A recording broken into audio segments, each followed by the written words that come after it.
I'm Todd Miller, and I'm an architect and carpenter, and this is a house that I built in the last 2 years based on some sound ecological principles of resalvaging used materials as well as using local materials as far as manufacturers as well as local labor.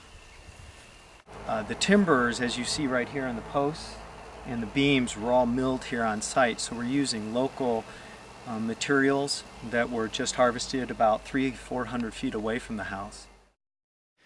The windows on the project are from Sierra Pacific Windows, which are SFI certified, which is Sustainable Forest Initiative, which they are pine as far as the window jambs and the mullions. The trim work is all a clear vertical dug fir, which was salvaged from a local cedar mill in Springfield. And I forgot to mention as well as the floors and all the doors are sealed in wax. It's a German company, Osmo, and it's so that I wouldn't be introducing any sort of Verethanes to the project any more than I needed.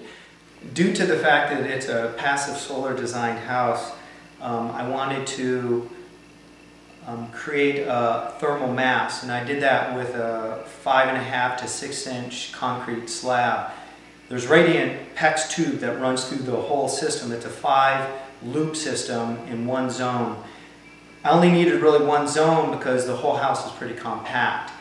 I haven't even, last winter I've only turned it on a few times, the radiant floor that is when I leave, because I have the wood stove that easily heats the whole house very efficiently, and it's very central to the house as well. The concrete floor was stained with a product called ferrous sulfate, which can be bought at a local hardware store for probably under $10 for a 50-pound bag. Much less expensive than your standard manufactured concrete stains.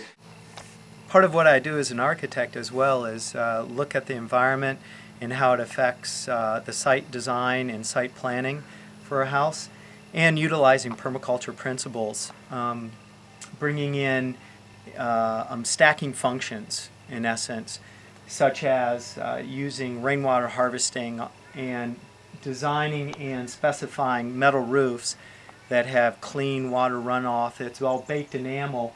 And what you can use that water for is your garden beds. And here in this design we've designed retention ponds and bioswales, as well as hook up our rainwater system for fire mitigation in a 1,500-gallon tank that is located on the northeast side of the house. The countertops in the kitchen are all made of a recycled paper product called paper stone, which works quite easily like wood. You can use a router and even a skill saw to cut all these countertops instead of like a granite that would take a professional, and usually you have to use a diamond edge saw to cut. In addition to the kitchen, all of these cabinets that you see, minus the ones that are the fill-in cabinets like this one, have been salvaged from a house, and they were only used for 3 years, and that was a house here in Cottage Grove. I've also decided, instead of putting a large laundry room, to utilize the hallway and put the washer and dryer in a location that is accessible to the hallway so you can duplicate uses. You can visit my website at www.toddmillerarchitecture.com if you want any additional information or see some of the projects I've done. I do a lot of straw bale, permaculture, alternative building for sustainable and ecological purposes.